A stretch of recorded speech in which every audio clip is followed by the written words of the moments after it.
channel. It's me again, Jom! And kung di ka pa nakasubscribe sa channel ko, subscribe ka na and click the notification bell sa baba para ma-notify ka every upload ko ng video. So, for today's video, no, alam ko naman na mabasa niyo na sa title and sa thumbnail ko na bang gagawin natin ngayon or pag-uusapan ulit this time is magbibigay naman ako sa inyo ng mga tips kung paano dumami ang subscriber nyo. And disclaimer lang guys, hindi ko to sinasabi na para pag ginawa nyo is magmamagic na ganun yung mangyari. Syempre, bibigyan nyo rin sila ng effort habang ginagawa nyo itong mga tips na bibigay ko sa inyo.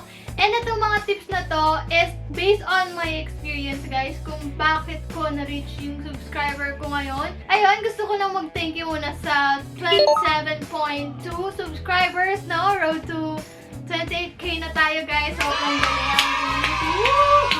ang goal ko pa man din ngayon is, bago matapos ang 2021 is, ma-reach natin yung 30k, no? So, tingnan natin kung kakayanin. Ayun guys, ang unang-unang tip na ibibigay ko sa inyo is, make a catchy thumbnail and searchable title, no? Ayun naman talaga yung mga bagay na unang-unang makikita, no?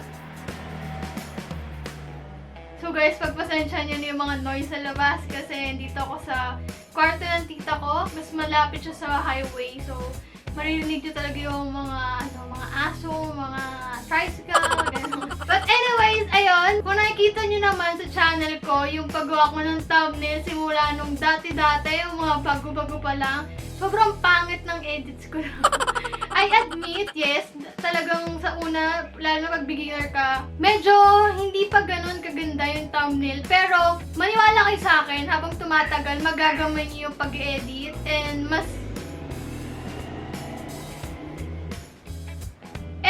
ma-improve nyo pa yung pag-edit nyo. So, huwag kayo mag-worry doon. Ang kailangan nyo lang naman gawin is yung thumbnail na sa tingin nyo, naka-click-click siya and hindi siya clickbait. Ayun yung wag yung gagawin sa mga uploads nyo. Wag yung gawing clickbait yung videos nyo for the sake na para lang mapanood siya ng mga viewers. Kasi, una-una, hindi madadagdag yung subscribers nyo doon. Makiklik nila, oo, pero, di ba parang ang pangit naman kung madami kang views. Tapos, binabash ka lang naman dun sa comments ng video na yun kasi clickbait. And syempre, kung maganda yung thumbnail mo, syempre, kailangan searchable din yung title mo. Ito, alam ko, hindi na to applicable sa mga sikat na vloggers ngayon kasi sikat na sila, kilala na sila. So, kung makikita niyo yung mga title nila, example na lang natin yung title ni Kong TV, no? Kung alam ko naman maraming mga simpay yung mga nanonood dyan. And kung mapapansin niyo yung mga titles ni Kong, isang word na lang. Kasi kilala na si Kong eh. So, marami na siya mga subscribers na kapag nag-upload lang si Kong is mapapanood at mapapanood niya pa rin. Kahit hindi niya na-i-plug yun. And para sa mga small YouTubers katulad natin, syempre kailangan din natin ng searchable title. Example ko na lang guys, yung ginawa ko 1 year ago, yung how to send files using Messenger. Ayun yung hanggang ngayon is dumadami pa rin yung views niya dahil nga pandemic and ayun yung mostly needs ng mga student, lalo na kung wala mga laptop. Papakita ko sa inyo guys, ang tinitle ko doon is how to send files using Messenger. So, tip ko lang guys, kung ikaw is video creator ka, ilagay mo yung sarili mo bilang viewer.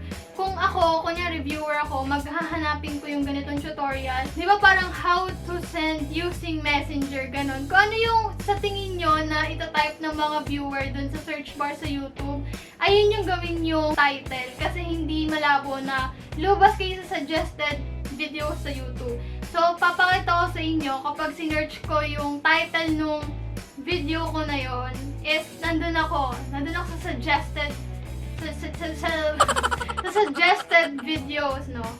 How to send kahit anong word yan, how to send files in Messenger, how to send file in Messenger, how to send Messenger document, lahat yan lalabas yung video ko. Ayan, kung makikita nyo, unang-una pa nga ako, no? Ayan. And hanggang ngayon is useful pa din siya and marami pa rin ako nare-receive na comments dito kasi nga 1 year ago pa to guys and medyo mabagal pa ako magsalita dito and hindi ko pa nakakat-cut yung mga yung mga unnecessary noise and yung mga walang kwentang salita.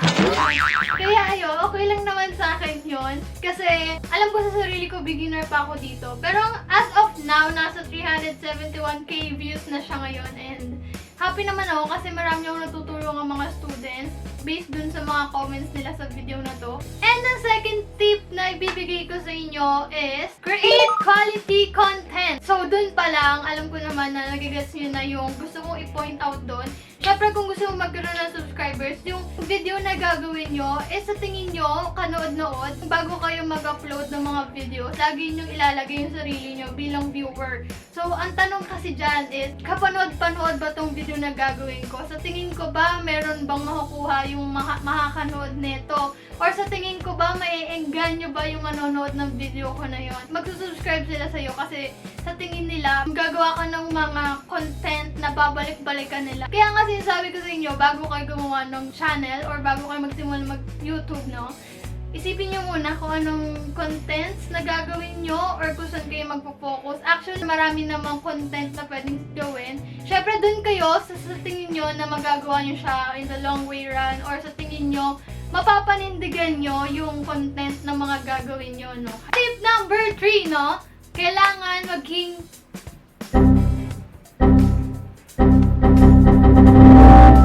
Tip number 3, no? Kailangan maging consistent uploader kayo, no? Dun pa lang sa consistent and uploader, no? Hindi na ako yun. Hindi, joke lang. I mean, ako kasi meron akong sariling schedule ng pag-upload. Kanya-kanya naman yan. So, ayun ang gusto kong iparating. Siyempre, kung gusto nyo magkaroon ng sunod-sunod na subscriber or mas dumami yung subscriber nyo, kailangan mag-upload kayo ng mag-upload ng videos. Hindi lang pwedeng isang upload kada buwan, tapos mag-expect ka na bukasan 100 subscriber ka na, 200 plus pa, no? Syempre, kailangan maging consistent ka rin sa pag-upload mo and para mas makilala ka rin ng mga makakita sa'yo. 2017 ako nag-start mag-YouTube and dun ko na-experience yung nag-try ako mag-upload kada isang buwan lang. Hindi siya naging effective, kaya siguro para sa akin, ang bagal ng progress ng subscriber ko. Pero it's okay guys, kasi hindi ko rin naman iniisip yung sa subscriber. Basta as long as na masaya ka sa ginagawa mo, well, hindi mo naman iisip yung mga yon. Pero syempre gusto ko rin naman tulungan kayo, lalo na sa mga small YouTubers, kung ano bang ginawa ko para ma-reach ko yung ganitong subscriber, no? And tip number 4, complete the details of your video, no? So, yun yung sinasabi ko sa complete the details, including intro, outro, end screen, and description. Alam ko naman for sure, alam niyo yung intro and outro. Yun yung makikita niyo sa unang clip bago magsalita, bago magsimula yung mga salita-salita. And yung outro is andun yung sa pinakahuling-huli. I suggest na ganun ang gawin niyo. I-complete niyo lahat ng kailangan ng isang video, no? Especially yung description. Kasi dun mostly tumitingin yung mga viewers nyo. Ang mga laman lang ng description ko guys, ito, i-share ko sa inyo. Minsan naglalagay ako ng links kung meron akong gustong i-share ng mga products. Dun ko yung nilalagay. Social medias account ko, dun ko rin nilalagay, lalo na yung email. Lagay nyo lagi yung email nyo sa mga description nyo kasi hindi malabo na kapag kunyari may nakapanood sa inyo is contacting kayo. So, much better na ilagay nyo lahat ng info nyo dun sa description. And yung hashtag. Kung makikita nyo dun sa taas ng title ko, yung hashtag Jamroel, yung hashtag yung title. Malaking tulong din yun guys kapag nag-search sila ng isang bagay or sinesearch nila yung video, pwede rin lumabas yung video na doon. Ayun, maglagay kayo ng hashtag, doon din sa description nyo yung ilagay. And the end screen guys, no, kung hindi nyo pa alam kung paano maglagay ng end screen, ayan, tuturo ko dito kasi hindi pa ako nakagawa ng tutorial niyan, pero ayan, lalagay ko dyan. Yung end screen is, ang kasama niya is yung outro. Kung wala naman kayong outro, pwede nyo pa rin lagyan ng end screen, pero nakapatong na siya dun sa last clip ng videos, no? So, much better na gumawa talaga kayo ng outro para dun sa end screen, which is yung box and yung below. Kasi yung box, dun kayo pwede maglagay ng mga previous videos nyo para after nila mapanood yung video, meron pa silang next na papanoorin na video nyo. And yung below is yung pang-subscribe, hindi pa sila nakasubscribe sa inyo. Pwede niya i-click yon para makapag-subscribe siya sa inyo. And last tip na may i-share ko sa inyo, syempre, nakapag-plan ka na ng video mo. Syempre, hindi ka makakapag-film kung hindi mo i-setup yan. So, ayan, setup na. And nag-film ka na, eto na, nagsasalita na ako. Syempre yung huli, i-edit mo yan para magkaroon ka ng isang video na i-upload mo. And in-upload mo na siya. So, ang next nyan, and ayun ang huwag niyong kakalimutan sa lahat, is i-share niyo siya sa nabulol na! I-share niyo siya sa mga social medias account niyo. Ito ata yung pinaka tip na may bibigay ko sa inyo na sobrang effective, no? Lalo na sa mga small YouTubers dyan, mas-share ko lang sa inyo na ayun yung mga bagay na hindi ko nagawa before. Dahil lang nahihiya ako, dahil nga small YouTuber ka, syempre, nagsisimula ka pa lang, and hindi ka ganun ka-confident sa mga outputs mo. Kaya, ayun, hindi ako nag-share sa mga social media account ko. Nung kailan lang ako nag-share, huwag niyo gayahin yung ganong attitude, no? Kasi hindi siya katulong sa pag-grow ng channel mo. Kaya ngayon na-encourage ko kayo, lalo na sa mga small YouTubers dyan, huwag kayong mahiyang i-share sa mga social media account nyo yung video nyo. Kasi hindi malabo na ang unang-unang mga subscribers nyo is yung family and friends nyo. Siyempre, yung mga friends nyo sa Facebook, malalaman nila, uy, nag-YouTube pala to si ganito. Eh, papanoorin nila yon. Siyempre, pag natuwa sila sa video mo, hindi malabo na i-subscribe ka nila. Pwede rin nilang i-share yung video mo, tas kumalat din sa mga friends nila, and sa mga friends nila, and sa mga family nila, tas i-subscribe din nila.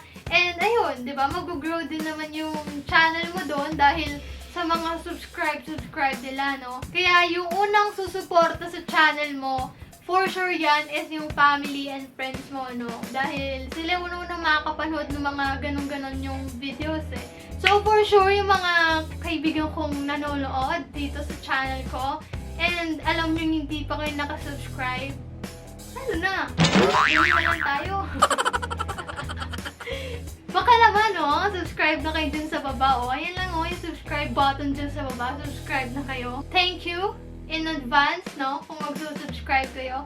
And wag niyo kalimutan nga pala din na sa bawat video sa gagawin nyo, lagi nyo sila i-remind na mag-subscribe sila sa inyo kasi baka mamaya nawiwili lang silang panoorin ka pero di sila nakasubscribe sa'yo. And ayun na nga guys, no? Puro ako ganon. Sobrang tagal ko na ulit. Every time na nag-film ako, laging feeling ko ang tagal ko nang di nag-film. Lalo na, hindi rin ako sobrang daldal dito. And ngayon, dito lang ako nagdadala sa harap ng camera. So parang feeling ko, ngayon na lang ulit ako nakapagsalita sa camera, no? Which is last week lang naman, meron ako upload. Eh kung hindi nyo pa napapanood yun, malalabas yun sa end screen ko. So, after nang panoorin nyo to, panoorin nyo yun. Kasi sinadjust yun sa inyo eh. And yeah, ano ba? Hindi ko mapigilan hindi mag-appear kasi ayun lang naman yung gestures na kaya kong ipakita dito sa video na to, no? And ayun na nga guys, no? I hope you like this video and give me thumbs up kung nagustuhan itong video to. And comment down below if you have video requests or suggestions pa na nagustuhan mo panood sa channel ko. And nga pala guys, ipopromote ko lang nga pala, no, yung bagong design ng The Amethyst Jewelry, which is meron ako ngayon. Ito suot ko. Papakita ko sa inyo. Ayan. An angel siya guys. Ayan. Diba? Sobrang pretty. Kung interested kayo, and meron din ako mga vintage locket necklaces, check nyo yung Shopee account ko. Lalagay sa description box yung Shopee account ng The Amethyst Jewelry. And yeah, and see you on my next video. Bye! If I could take you up in paradise like yours.